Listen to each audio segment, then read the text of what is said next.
আসসালামু আলাইকুম প্রিয় ফুটবল ফ্যান্স। সর্বশেষ একটা ভিডিও দিয়ে এভাবে ফেস টু ফেস আলোচনা শুরু করেছিলাম এবং সেখানে বলেছিলাম যে আরও নির্দিষ্ট করে কয়েকটা বিষয় নিয়ে কথা বলবো। যেমন এই মুহূর্তে আজকের এই ভিডিওতে ওভারঅল স্কোয়াডটা নিয়ে কথা বলতে চাই, সামনে স্কালনির জন্য কি চ্যালেঞ্জ থাকছে কিংবা এই প্রস্তুতি ম্যাচগুলোতে আমি কি আশা করছি সেটা একটু ব্যাখ্যা করার চেষ্টা করব। প্রথমত, সামনের যে দুটো ম্যাচ রয়েছে সে দুটো ম্যাচের কথা যদি আপনি চিন্তা করেন কিংবা ওভারঅল যদি বিশ্বকাপের আগে স্কোয়াডটাকে নিয়ে চিন্তা করেন, ইনজুরি কিন্তু এখনও বিশাল একটা ইস্যু। যেমন এই দলটাতেই যে প্রস্তুতি ম্যাচ রয়েছে সেখানে আপনি শেষ মুহূর্তে এসে অনেক প্লেয়ারকে পাচ্ছেন না। আপফ্রন্ট লাউতারো মার্টিনেজকে ইনজুরির জন্য পারছেন না, লিজান্দ্রো মার্টিনেজকে পারছেন না, এমন অনেকগুলো কিন্তু ইস্যু রয়েছে। রাইট ব্যাক পজিশনে গঞ্জালো মন্তিয়ালোকে কিন্তু রিপ্লেস করা লেগেছে।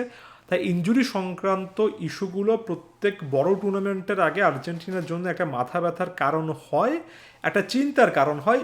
এবারও সেটা হবে, বা এটা একটা প্রাইমারি চ্যালেঞ্জ, এটা অ্যাকনলেজ করে নিলাম। এরপর আপনি যদি ডিফেন্সের কথায় আসেন, বর্তমান যদি সেট আপটা দেখেন, আমি সবার প্রতি সম্মান রেখে বলতে চাই 2022 বিশ্বকাপ আর্জেন্টিনা যে জায়গায় শেষ করেছিল কিংবা 24 কোপা আমেরিকা যেখানে শেষ করেছিল, আমার কাছে মনে হচ্ছিল যে সেন্টার ব্যাক পজিশনে ততদিনে ক্রিস্টিয়ান রোমেরো এবং লিজান্দ্রো মার্টিনেজ এরা মূল সেন্টার ব্যাক হিসেবে এবং ব্যাকআপ হিসেবে বলার দিয়ে মার্কো সেনেসি এমন টাইপের একটা জুটি বা দুটো জুটি দাঁড়িয়ে যাবে। ওটামেন্ডির তেমন সুযোগ কিন্তু আমি দেখছিলাম না, তবে নানা কারণে এখনও ওটামেন্ডির উপর নির্ভরতা রাখছেন। তবে আমি ক্লিয়ারলি বলতে চাই, আমার কাছে এই মুহূর্তে ফার্স্ট চয়েস সেন্টার ব্যাক হিসেবে আমি ওটামেন্ডিকে একাদশে দেখছি না। তবে এটা স্বীকার করি যে তার মতো একজন প্লেয়ারের অভিজ্ঞতা বিশ্বকাপের মতো একটা বড় টুর্নামেন্টে কাজে লাগবে। বিশেষ করে বিশ্বকাপে একটা ম্যাচ যখন বাড়ছে, 7টার জায়গায় যখন 8টা ম্যাচ খেলতে হবে ট্রফিটা এবার ক্লেম করতে হলে, সেক্ষেত্রে এক্সপিরিয়েন্সের দামটা যে কোনো কোচ দেবেন। স্কোয়াডে থাকাটা হয়তো বা যুক্তিসঙ্গত, তবে আমার কাছে মনে হয় নিয়মিত একাদশে, যেমন এই ম্যাচটাতে মরিতানিয়ার বিপক্ষে আমি আশা করছি যে ক্রিস্টিয়ান রোমেরোর সঙ্গে মার্কোস সেনেসি হয়তোবা জুটি বাঁধবেন। লিওনার্দো বালির দিয়ে একটা চয়েস হতে পারতেন ইনজুরি সংক্রান্ত ইস্যুটা না হলে। অর্থাৎ আমি এখানে ক্রিস্টিয়ান রোমেরো, লিজান্দ্রো মার্টিনেস অথবা মার্কোস সেনেসি অথবা বালির এমন টাইপের একটা জুটি ক্রিস্টিয়ান রোমেরোর সাথে আশা করছি। এবং এই ইন্টারন্যাশনাল ব্রেকে এটা একেবারে কনফার্ম করে ফেলতে হবে আপনার ফার্স্ট চয়েস সেন্টার ব্যাক কারা, ব্যাকআপ হিসেবে আপনার কারা আছে। এরপর খুবই আলোচিত যদি ফুল ব্যাক পজিশনে আমি চলে আসি, লেফট ব্যাক পজিশনে এখনও নিকোলাস তাগলিয়াফিকো আর্জেন্টিনার মোটামুটি একটা আস্থার নাম, এবং খুব বেশি আসলে এখানে অভিযোগ করার সুযোগ নেই। তাগলিয়াফিকোর পারফরমেন্সটা আমার কাছে ওভারঅল জাতীয় দলের কনটেক্সটে এখন পর্যন্ত ওকে মনে হয়। যেটা আমার কাছে অল ওকে না, সেটা হচ্ছে বিকল্প অপশানগুলো। এখনও মার্কুস অ্যাকুনিয়া একটা অপশান আছেন, একই রকমভাবে ওই যে ওটামেন্টি ফ্যাক্টরের মতো এক্সপিরিয়েন্স ফ্যাক্টরটা হয়তো বা তার ক্ষেত্রেও কাজ করছে। তবে আমার কাছে লেফট ব্যাক পজিশনে আরও একজন প্লেয়ারকে আমি চাচ্ছিলাম, নতুন কাউকে আমি এখানে আসলে দেখার আশা করছিলাম। অনেকেই বার্কোর কথা এক্ষেত্রে বলতে পারেন, ভ্যালেন্তিন বার্কো। তবে বার্কোর ক্ষেত্রে একটা জিনিস মোটামুটি যারা ক্লাব ফুটবল ফলো করেন তাদের ক্ষেত্রে স্পষ্ট, বার্কো হয়তোবা লেফট উইং ব্যাক পজিশনে একটা ভালো প্রোফাইল বা বেটার প্রোফাইল হতে পারেন। অর্থাৎ তাকে যদি আসলে লেফট ব্যাকের আরেকটু উপরে অনেকটা 3-5-2 এমন টাইপের কোনো একটা সিস্টেমে খেলানো হয়, সেক্ষেত্রে বার্কো সবচেয়ে বেশি ভালো করতে পারেন। তবে এখানে একটা কিন্তু আছে, একটা স্কোয়াডে যখন নিকো গঞ্জালেসের মতো প্লেয়ার থাকে, যাকে উইং ব্যাক পজিশনে স্কালোনি বহুলভাবে ব্যবহার করেছেন, সেক্ষেত্রে ভ্যালেন্তিন বার্কোর খেলার সুযোগটা কিছুটা হলেও কমে আসে। অ্যাগেন এই ব্যাপারটা নিয়ে নিকো গঞ্জালেসকে কেন্দ্র করে আপনারা অনেক তর্ক বিতর্ক করতে পারেন, এটা বাংলাদেশি আর্জেন্টিন ফ্যানদের একটা পছন্দের সাবজেক্ট বলে আমার কাছে মনে হয়। তবে দলে ওভারঅল ইউটিলিটি প্লেয়ার হিসেবে নিকো গঞ্জালেসের মতো প্লেয়ারের যে দরকার আছে, জুলিয়ানো সিমিওনি বা নিকো গঞ্জালেসের মতো হাই ওয়ার্ক রেটের প্লেয়াররা যে সবসময় স্কালোনির মতো একজন কোচের সিস্টেমে অনেক গুরুত্ব পাবেন, এটা নিয়ে আমি এর আগেও কথা বলেছি, এখনও বলছি। ভ্যালেন্তিন বার্কোকে কি শুধুমাত্র উইং ব্যাক হিসেবে খেলানো যায়, নাকি লেফট ব্যাক পজিশনে তার জন্য একটা আসলেই পজিশন তৈরি করা যায়, সেটা আমি ইন্টারন্যাশনাল ব্রেকে দেখতে চাই। এখানে আরও অপশান আছে, মার্কোস অ্যাকুনিয়া বাদ দিলেও গ্যাব্রিয়েস রোজাস নামক বা রোহাস নামক একজন প্লেয়ার আছেন। যদিও আমি ক্লিয়ার না যে এই পজিশনগুলোতে আসলে এমন টাইপের প্লেয়ারদেরকে খেলানো হবে কিনা। একটা সময় ধরে ফাকুন্দো মেদিনা নামটা অনেক বেশি আলোচিত ছিল, এখন পর্যন্ত আমি লেফট ব্যাক পজিশনে রিপ্লেসমেন্টকে কেন্দ্র করে খুব একটা বেশি ফুললি কনফার্ম নই, যেটা আসলে ইন্টারন্যাশনাল ব্রেকগুলোতে হতে চায়। আপনি যদি অপর ফ্ল্যাঙ্কে চলে আসেন, রাইট ব্যাক পজিশনে যদি আপনি চলে আসেন, সেখানে নাহুয়েল মোলিনা স্টার্ট করবেন এবং ডিবক্সের বাইরে থেকে নাহুয়েল মোলিনা সাম্প্রতিক সময়ে যে দুর্দান্ত গোলগুলো করছেন, এই মুহূর্তে হাইপটা তার পক্ষে থাকবে, কোনো ডাউট নেই। তবে মূল কথাটা হচ্ছে নিজের যে মূল দায়িত্ব ডিফেন্সিভ ট্রানজিশনে নাহুয়েল মোলিনা কতটুকু এরর ফ্রি ম্যাচ কাটাতে পারেন সেটা নিয়ে এখনও ডাউট আছে, এবং আমার কাছে মোটা দাগে রাইট ব্যাক পজিশনটা আর্জেন্টিনার অন্যতম দুর্বল বা উইক লিঙ্ক বলে মনে হয়। এখানে লুকাস মার্টিনেজ কুয়ার্তাকে ডাকা হয়েছে, যদিও তিনি centre back come right back দুই পজিশনে খেলতে পারেন। অগাস্টিন গিয়েইকে শেষ মুহূর্তে সে কল করা হয়েছে গঞ্জালো মন্তিয়ালের রিপ্লেসমেন্ট হিসেবে। স্টিল আমি ফুললি কনভিন্সড না যে রাইট ব্যাক পজিশন নিয়ে আসলে স্কালোনি শেষ মুহূর্তে এসে ভালো কোনো বিকল্প খুঁজে পাবেন কিনা। অন্যান্য প্লেয়ারদেরকে ঘিরে তেমন প্ল্যান দেখলাম না। বরাবরের মতো রাইট ব্যাক পজিশনটা এখনও কিন্তু একটা উইক লিঙ্ক হিসেবেই আছে। ইঞ্জুরি ইস্যু হোক, অন্যান্য ইস্যু হোক, হুয়ান ফয়ত কিংবা পাবলো মাফিও বা কাউকে আমরা আসলে সেভাবে রাইট ব্যাক পজিশনে বিকল্প হিসেবে পাইনি। ঘুরে ফিরে গঞ্জালো মন্তিয়াল তার এক্সপিরিয়েন্সের কারণে, চাপের মুহূর্তে এর আগে ভালো করার কারণে হয়তো বা ফিরে আসবেন। এখন এত কিছুর পরও আমি ডিফেন্সকে কেন্দ্র করে স্কালোনির উপর নির্ভরতা রাখতে চাই শুধুমাত্র একটা কারণে, কারণ শেষ মুহূর্তে এসে আমি বিশ্বাস করি যে স্কালোনি কঠিন সিদ্ধান্ত নিতে পারেন এবং প্লেয়ারদেরকে যদি প্রমোট করা দরকার হয়, সেটা বড় টুর্নামেন্ট হলেও খুব একটা বেশি পরীক্ষিত না হলেও প্লেয়ারদেরকে তিনি আত্মবিশ্বাস যোগান দিতে পারেন, তাদেরকে কঠিন মুহূর্তে ডেবু করাতে পারেন, তাদের উপর আস্থা রাখতে পারেন।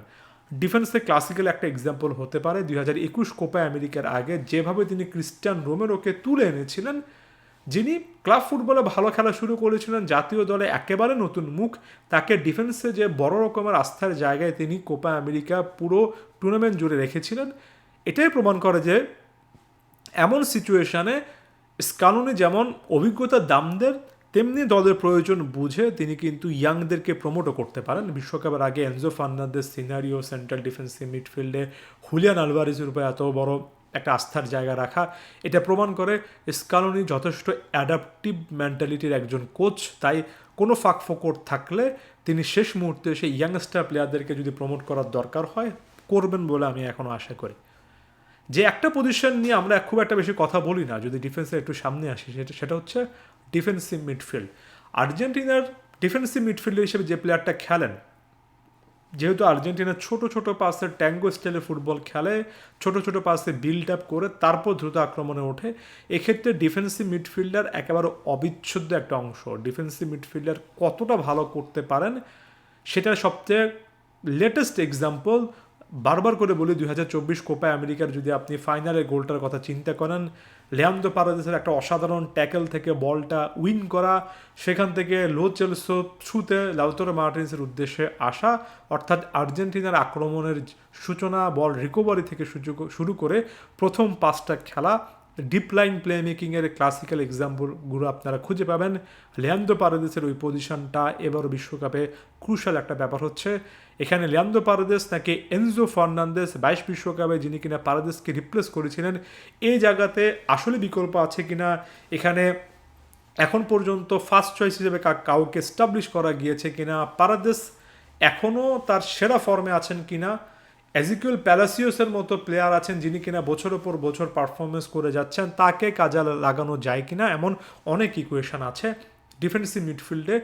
একটা লং টার্ম সলিউশন বা একটা বিশ্বকাপ কেন্দ্রিক সলিউশন আমি ক্লিয়ারলি দেখতে চাই। রড্রিগো ডিপল সম্ভবত এই ম্যাচটাতে স্টার্টিং লাইনআপে জায়গা হারাতে পারেন এবং ডিপলকে কেন্দ্র করে একটা বিশাল কল স্কালোনি নিতে হবে, কারণ ডিপল ইন্টার মায়ামি জার্সিতে যে পারফরমেন্সগুলো দিচ্ছেন সেটা কি আর্জেন্টিনার জার্সিতে ওয়েল এনাফ কিনা, এটা খুবই বিতর্কিত একটা কল হতে পারে। মোটা দাগে রড্রিগো ডিপল কিন্তু নিজেকে ইউরোপিয়ান ফুটবল থেকে সরিয়ে নেওয়ার সিদ্ধান্তটা এখনও আমার কাছে বেস্ট ডিসিশন বলে মনে হয় না, এবং ডিপলে যতটা আমি অগ্রগতি আশা করেছিলাম বিশ্বকাপের পরে সেটা আসলে মোটা দাগে ক্লাব ফুটবলে দেখিনি।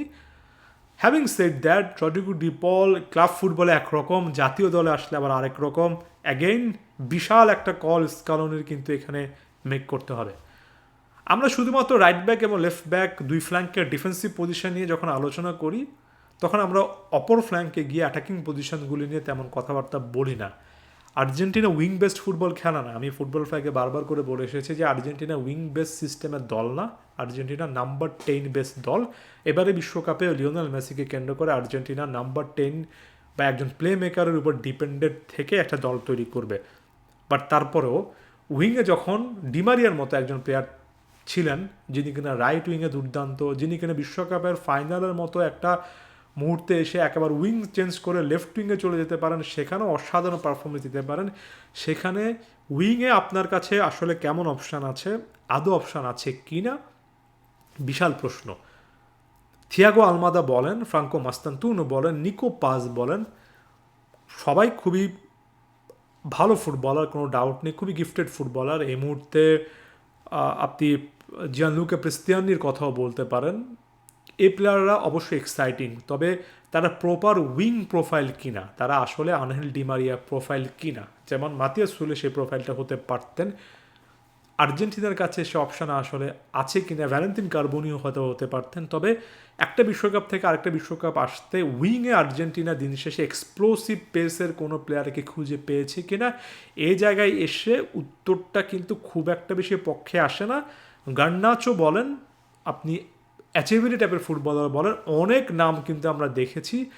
তবে আইদার তারা অনেকটা হাফ স্পেসের প্লেয়ার, অর্থাৎ উইঙ্গার নন, একটা সাইডে সরে খেলেন এমন টাইপের প্লেয়ার, অ্যাটাকিং মিডফিল্ডের প্রোফাইল বেশি এমন বলা যায়, অথবা আসলেই প্রথাগত উইঙ্গার নাই, এই জিনিসটা মোটা দাগে বলা যায়। এবং স্কালনের জন্য ওয়ান্স অ্যাগেইন একেবারে উইঙ্গার ছাড়া, প্রথাগত ডিমারিয়া প্রোফাইল ছাড়া একটা বিশ্বকাপ, একটা টুর্নামেন্ট তিনি খেলবেন কিছুটা হলেও কিন্তু আমার কাছে মনে হয় যে নাম্বার 10 বেস সিস্টেম যাই হোক না কেন, আমার কাছে মনে হয় যে একটা অপশান বা দুটো অপশান যদি এখানে থাকতো তাহলে হয়তো বা অনেক ভালো হতো।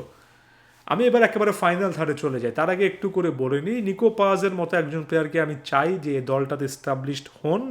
নানা কারণে ইকুয়েশনটা এখনও সেভাবে খাপে খাপ মিলছে না। প্রেস্তিয়ানির ব্যাপারটা আমি ক্লিয়ারলি বলতে পারছি না, ওই ফ্ল্যাঙ্কে প্রেস্তিয়ানির জায়গায় ডিফেন্সিভ একটা শিল্ড হিসেবে কি উইং ব্যাক হিসেবে বার্কো বা ওই যে ঘুরে ফিরে নিকো গঞ্জালেজের নাম আসবে কি না সেটা জানি না। থিয়াগো আলমাদা জাতীয় দলের পারফরমেন্সে গত বছরের অন্যতম সেরা একজন পারফর্মার ছিলেন, তাই ক্লাব ফুটবলে যাই হোক না কেন সিচুয়েশান, জাতীয় দলে আলমাদা থাকলে সেখানে কম্পিটিশনটা আরেকটু বেশি করে ফিয়ার্স হয়। ফ্রাঙ্কো মাস্তান্তুনো ডেভেলপমেন্টটা যা আশা করেছিলাম সেটা হয়নি, তবে অ্যাগেন মাস্তান্তুনোর মতো একজন প্লেয়ারকে স্কালোনি অনেক পছন্দ করেন, এটা ক্লিয়ার কাট, তার সিলেকশন দেখলেই কিন্তু বোঝা যায়। বোকা জুনিয়র্স কিংবা এমন জায়গা থেকে আরান্ডা বা নতুন ইয়াংস্টার্স প্লেয়াররা উঠে আসছেন, তবে আমার কাছে মনে হয় না যে বিশ্বকাপের আগে আগে আমরা একেবারে আনকোরা ওয়ান্ডার কিড টাইপের কোনো কিছু দেখবো বা সে সময়টা আছে। আমি যে জিনিসটা চাই সেটা হচ্ছে একজন নিকো পাজ, একজন থিয়াগো আলমাদা, এই প্রোফাইলের ফুটবলার বা প্রেস্তিয়ানি এমন ইয়াংস্টার একজন দুজন ব্যাকআপ হিসেবে থাকুন যারা কিনা বড় ম্যাচে দায়িত্ব নিতে পারেন। দিবালা প্রসঙ্গটা না আসাটা একটা বড় রকমের আফসোসের ব্যাপার। এই মুহূর্তে জাতীয় দলের কনটেক্সটে দিবালা প্রসঙ্গটা সেভাবে কিন্তু দেখছি না, জানি না যথেষ্ট সময় আছে কিনা। আপফ্রন্ট ফাইনাল থার্ডে যদি চলে যায়, যেহেতু ইনজুরির কারণে লাউতারো মার্টিনেজকে আমরা এই ইন্টারন্যাশনাল ব্রেকে পাচ্ছি না, আমি খুব বেশি করে চাই যে হুলিয়ান আলভারেজের পাশাপাশি একেবারে সেন্টার ফরওয়ার্ড পজিশনে, প্রথাগত সেন্টার ফরওয়ার্ড পজিশনে আরেকটা প্রোফাইল, বিশেষ করে পানিচেলিকে এখানে লিওনেল স্কালোনি সুযোগ দেন। আমি যদি ভুল করে না থাকি এই মুহূর্তে দেখতে পাচ্ছি তার যদি আপনি ওভারঅল স্ট্যাটসটা দেখেন, ওভারঅল কিন্তু যথেষ্ট পরিমাণ ভালো ফুটবল খেলছেন, তার ক্লাবের জার্সিতে গোলের পর গোল পাচ্ছেন। তার চেয়ে বড় কথা পানিচেলির যে একটা ফিজিক্যাল অ্যাবিলিটি, ডিবক্সের মধ্যে যে একটা অ্যাবিলিটি, এই জিনিসটা তার হাইটটা, এটা নতুন একটা ডাইনামিক্স আনতে পারে যেটা ডিবক্সের মধ্যে মিসিং পয়েন্ট। গত বিশ্বকাপে আমরা লাউতারোর পারফরমেন্স দেখতে পারিনি, কোপা আমেরিকাতে সেটা তিনি কিছুটা হাফ হলেও আসলে পে ব্যাক করেছেন, আশা করব বিশ্বকাপে করবেন।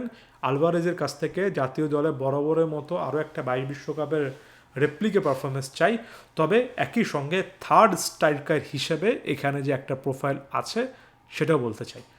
আমি স্ট্রাইকিং দিয়ে শেষ করব না, একেবারে আবার অপর ফ্ল্যাঙ্কে চলে আসবো। গোলকিপার হিসেবে এমি মার্টিনেজ আরও একবার দুর্দান্ত পারফরমেন্স দেবেন, এটাই আশা করব। তবে একই সঙ্গে আমার কাছে মনে হয় ব্যাকআপ গোলকিপার হিসেবে মুসো এই মুহূর্তে যে কোনো কনটেক্সটে এগিয়ে থাকবেন রুলির চেয়ে, হয়তোবা ব্যাকআপ গোলকিপার হিসেবে ফার্স্ট চয়েসকে এটা নির্ধারণ করাও ইম্পর্ট্যান্ট হবে। আমি যদি সাম আপ করি, আমার কাছে মনে হয় 26টা স্পটের মধ্যে 20 থেকে 21টা স্পট নির্দ্বিধায় বলা যায় যে তারা বিশ্বকাপে যাবেন। বাকি যে 5-6টা স্পট আছে, সে 5-6টা স্পটের জন্য এই ম্যাচগুলো একেবারে প্র্যাকটিস গ্রাউন্ড হোক।